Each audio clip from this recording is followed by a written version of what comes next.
Selamat malam, kembali bertemu dengan saya Maman Gantra dan Reksa TV, dan saya kembali menemui Kang Sarip Bastaman.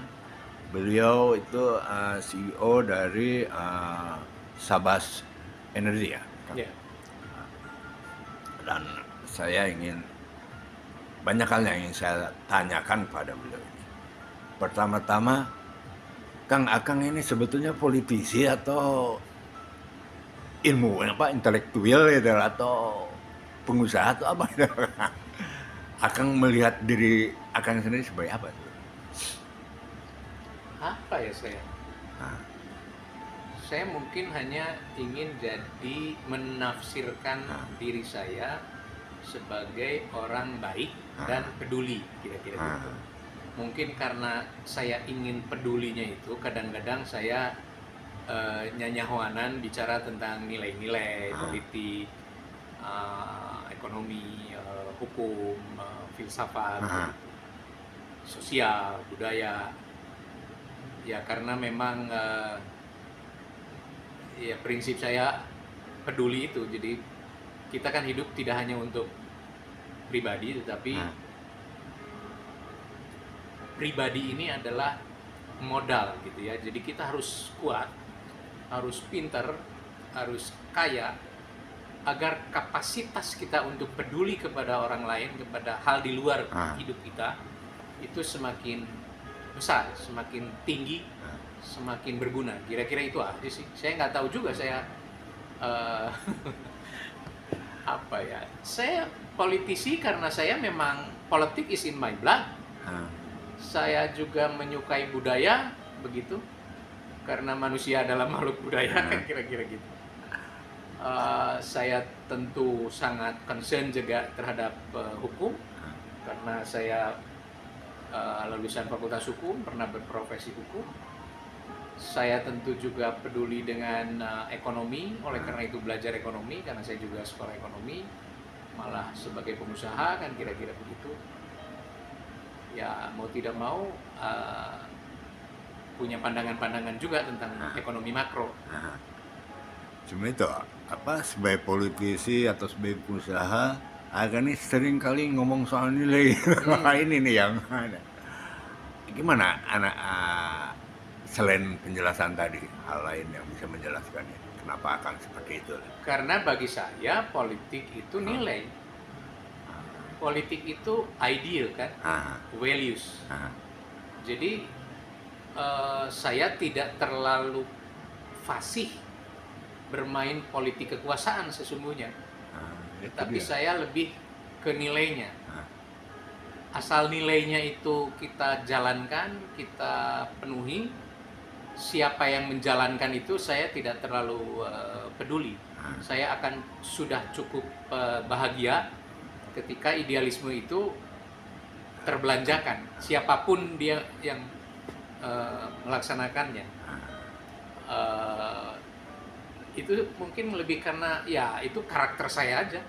Jadi saya bisa melihat walaupun teman saya atau yang terdekat saya, keluarga saya sekalipun, anak saya sekalipun tidak terlalu cocok, saya akan bilang ini kamu tidak cocok, orang ini lebih cocok, kira-kira begitu. Eh, saya begitu memang. Akang kan di PDIP sudah cukup lama, ya, Lama. artinya berpolitik sebenarnya sudah cukup lama. Hmm. Ah, dan mohon maaf, ya itu ah, warna politik apa, Akang sebagai politisi ini, hemat saya kurang tampil ya dalam pengertian politisi sebagaimana yang lain. Ya. Hmm.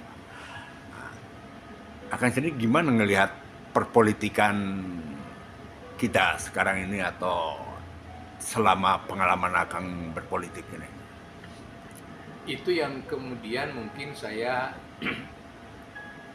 bisa dilihat orang sebagai tersisih karena memang saya tidak terlalu hero dengan politik rebutan kekuasaan atau jabatan, karena belum tentu saya selalu pada ujungnya ketika oke lah kita bertempur politik begitu untuk idealisme, tapi di ujungnya saya mungkin punya kemampuan untuk pada akhirnya saya harus jujur. Apa benar saya yang terbaik di jabatan ini misalnya? Begitu. Itu seperti itu saya. Jadi ya yang terheran-heran dengan cara saya berpolitik sih di teman-teman partai banyak juga.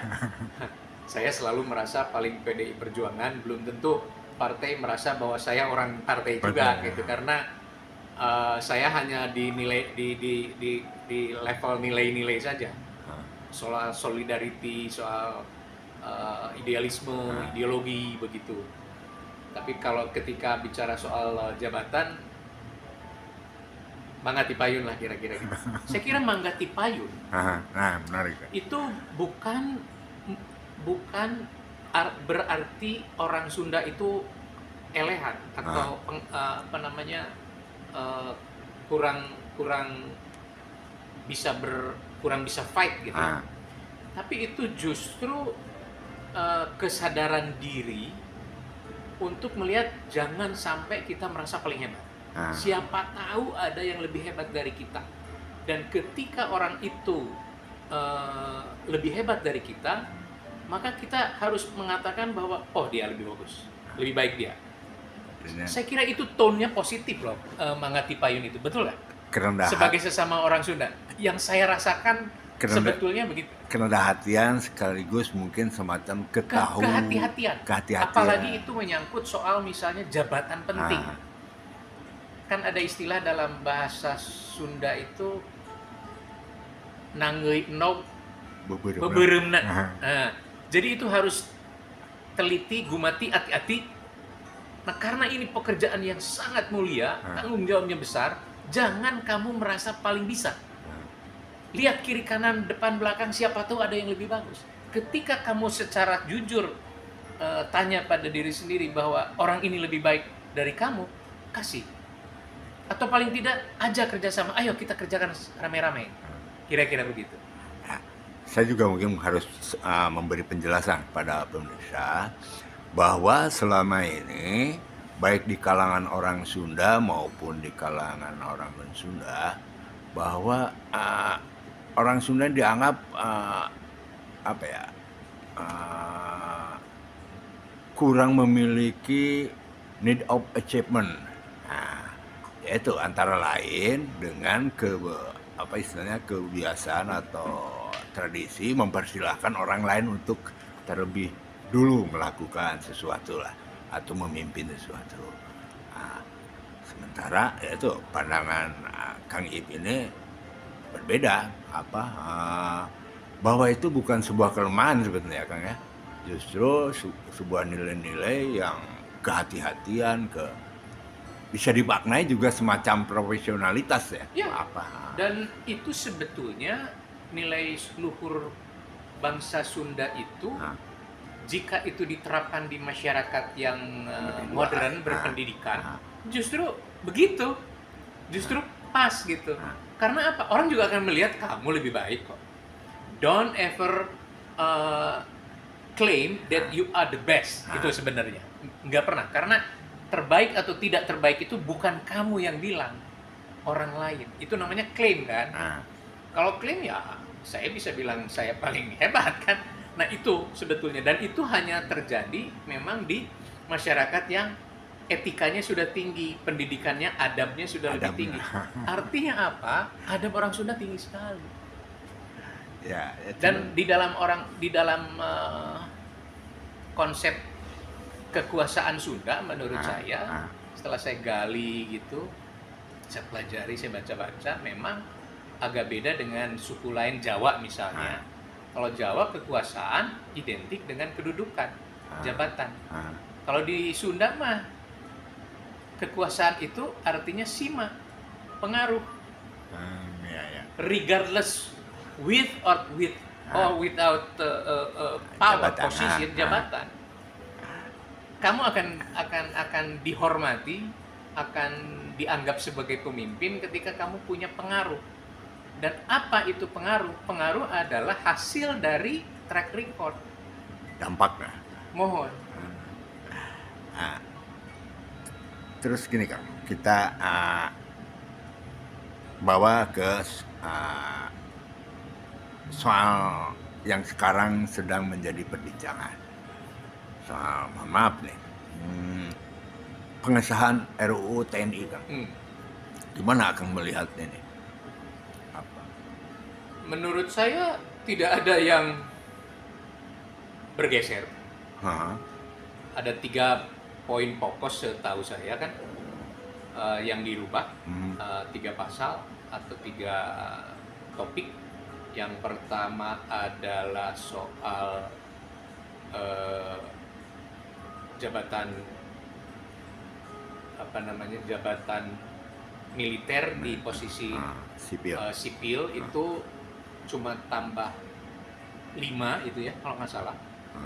Dan itu memang pekerjaan-pekerjaan atau bidang-bidang yang memang bersifat militeristik seperti Basarnas, BNPT, begitu.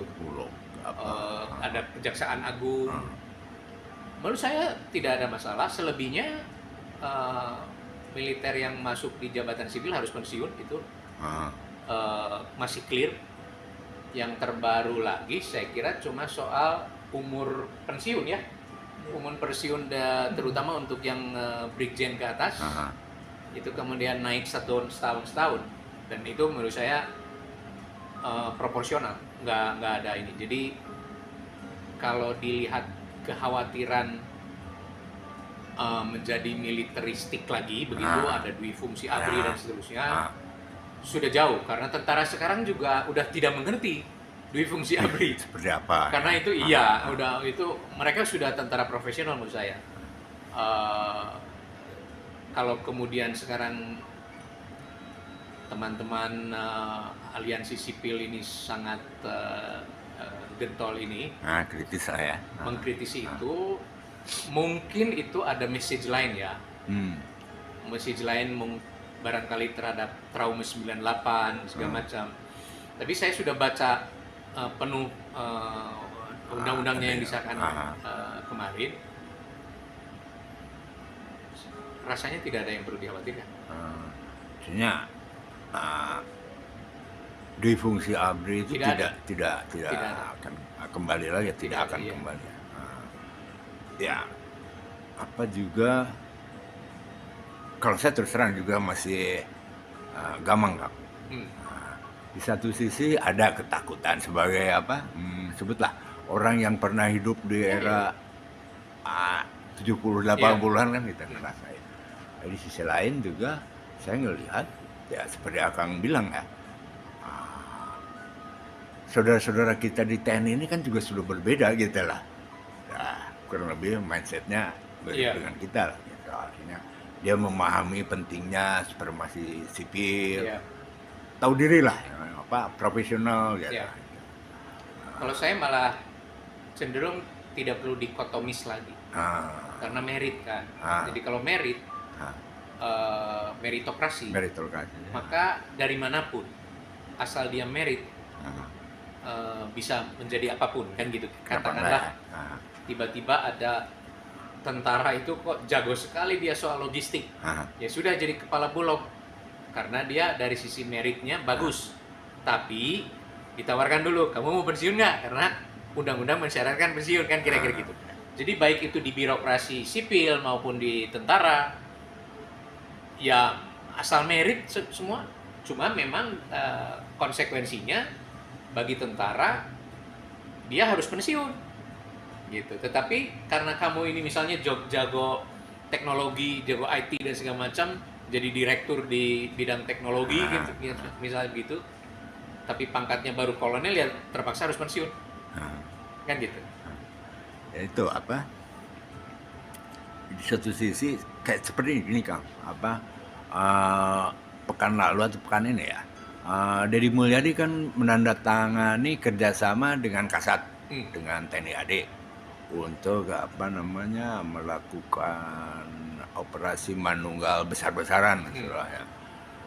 Terus yang menarik alasannya Deddy Mulyadi ini karena bagi dia,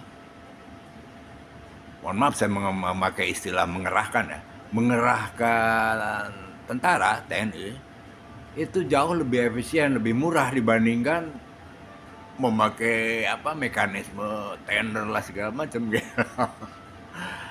Dan Bahwa tentara ah, jauh lebih disiplin dan ah, dengan itu bisa lebih efektif, benar. ah, Tapi penggunaan untuk tujuan yang bukan tupoksinya, saya juga tidak setuju. ah, Tentara harus tetap profesional tentara. hmm, Bahwa kemudian istilahnya itu apa, di BKO-kan lah ah, untuk tugas-tugas bencana, apa namanya, hal-hal yang sosial masyarakat yang sifatnya urgent, ah, itu memang menurut saya bagus-bagus saja. Tapi bukan tupoksi pokoknya.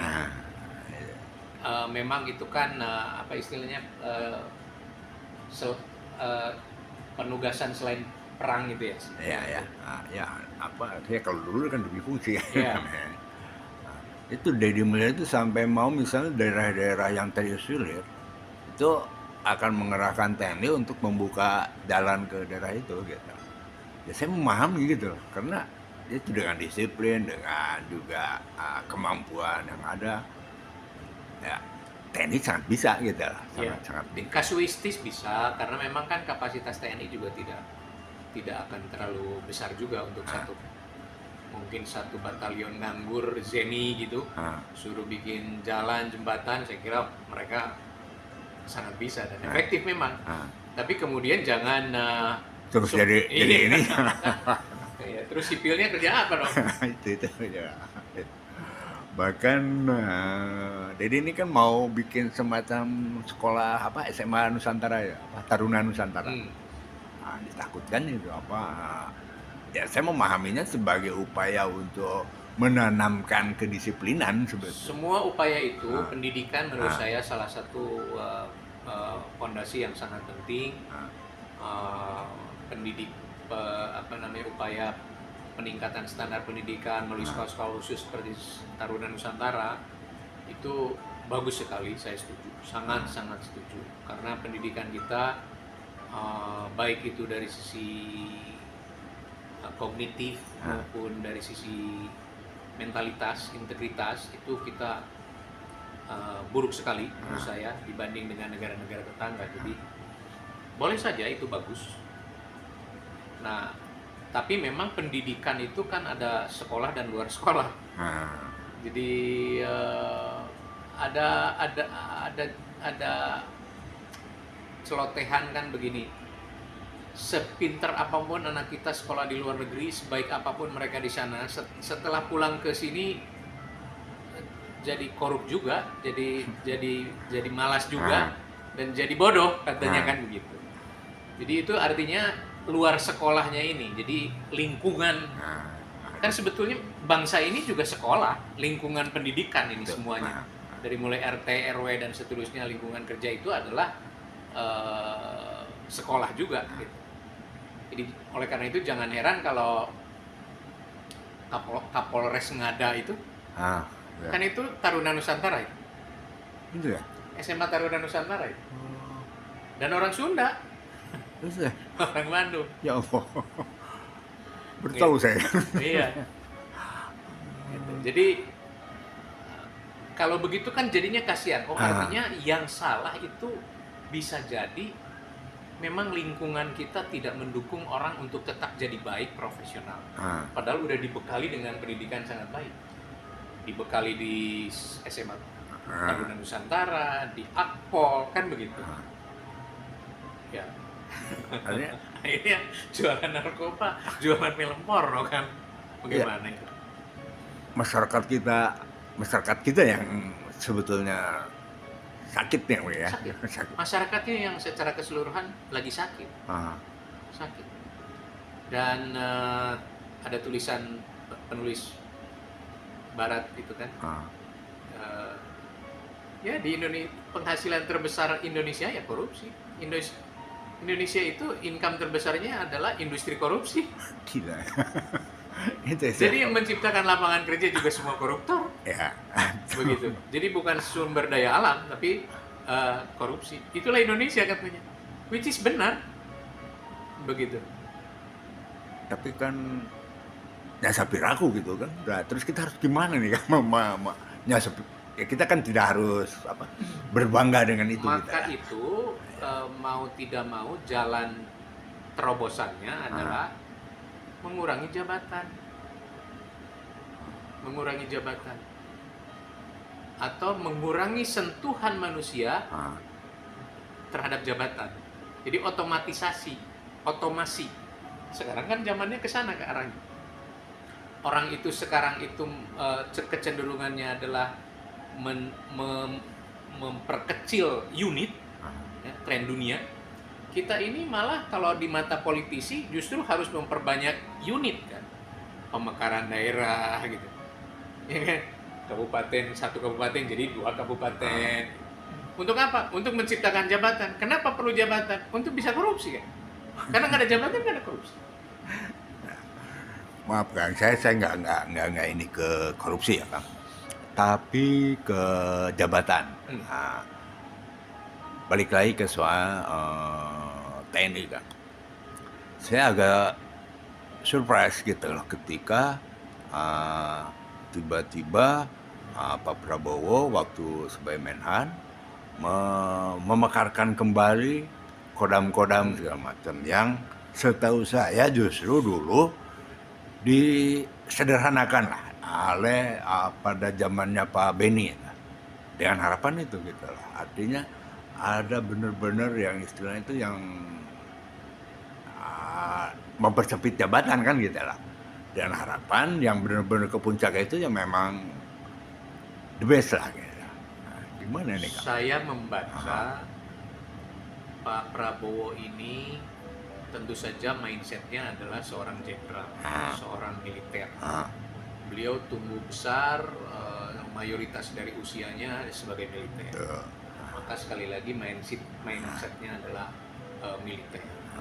Nah, karena itu wajar kalau beliau percaya bahwa militer ini lebih bisa diandalkan. Itu bisa masuk akal, karena memang backgroundnya beliau. Tetapi apakah beliau ada ambisi untuk menjadikan Indonesia sebagai negara militeristik lagi, supremasi militer lagi seperti zaman Orde Baru? Saya rasa tidak. Kalaupun ada, undang-undang TNI hari ini tidak memungkinkan itu. Tidak memungkinkan. Jadi tentara yang profesional. Lebih karena beliau mengerti bahwa memerintahkan militer itu, dan oleh karena itu unitnya harus diperbanyak, itu kira-kira stabilitas lebih terjaga lah, lebih terjaga. Lebih dari itu kan memang juga di masa damai ini ada dalam tanda petik unemployment atau kekuatan idle yang tidak didaya gunakan untuk negara. Jadi memang menyiapkan kodam-kodam baru adalah cara yang ini. Sepanjang itu baik untuk stabilitas. Dan sekali lagi saya kira tidak ada militerisme, walaupun nostalgia atau Ketakutan lah ya, ya, ketakutan terhadap itu. ya itu pasti kita bisa pahami itu. Saya sangat bisa memahami. Tapi rasanya ke arah militerisme itu udah jauh lah. Menurut saya jauh. Ya, sepakat kalau soal itu Kang. Tapi ya itu tadi saya ngelihat kompetisinya menjadi tidak seketat pada sebutlah eranya Pak Beni lah ya, artinya sebelumnya. Kedua juga saya juga tidak tahu ya apakah ini berdampak terhadap anggaran, artinya ke yang bukan berarti tidak boleh, tapi apakah tidak lebih baik anggaran itu untuk kepentingan lain yang lebih bisa dirasakan atau bisa lebih banyak dampaknya lah terhadap kemajuan kita sebagai sebuah bangsa. Itu ya, maksud saya. Itu juga poin yang bagus. Di mana kita sangat ketat sekarang dengan anggaran. Semua anggaran dipotong kan begitu. Dan yang diutamakan yang makan gratis ini, itu menyedot anggaran luar biasa. Tidak gampang memang, tidak gampang. Karena dana kita cekak sekali, Betul. utang kita banyak, Aha. yang jatuh tempo juga banyak sekali. Jadi memang saya bisa mengerti bahwa pemerintahan sekarang ini startnya langsung nanjak kira-kira gitu ya. Aha. Ya lalu beliau membuat Danantara Hmm. mau jadi sovereign wealth fund, tapi saya kira masih wait and see. Ah, Karena kalau SWF kan sebenarnya harus dengan modal dari pemerintah betul. Ah, dan itu dari tabungan. aha. Kalau ini kan sebetulnya bukan SWF ya. Ini kan sebetulnya holdingisasi saja. Ah, Holdingisasi sih bagus-bagus saja.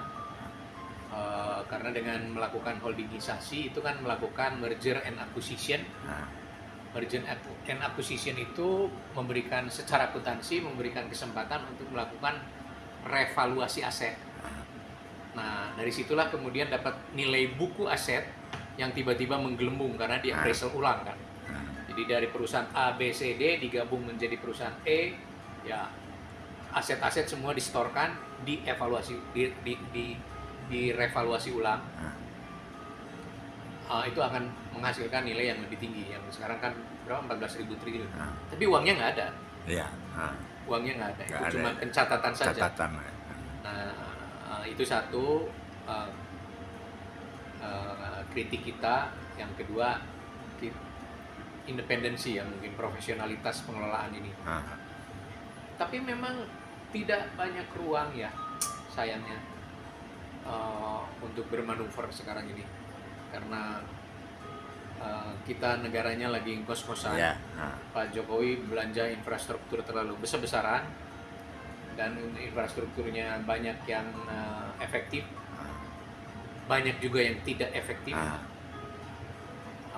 sehingga instead of cut cost malah menjadi high cost ekonomi kan kira-kira gitu, banyak yang idle dan ya belum ada return ya secara ekonomi. Yang ada utang menambah kan, iya. besar. Ya tidak gampang lah pemerintah ini secara fiskal, Betul. sangat tidak gampang. Kang, sebetulnya masih banyak yang ingin saya tanyakan, Kang. Termasuk sistem pemilu kita yang paling tidak makan Ya, biaya banyak lah. Cuma waktunya nih, Kang, terbatas. Oke, terima kasih sekali Kang Ip, Kang Syarif Bastaman. Mudah-mudahan perbincangan kita ini ada manfaatnya buat Amin. pemirsa. Oke, selamat malam. Assalamualaikum warahmatullahi wabarakatuh.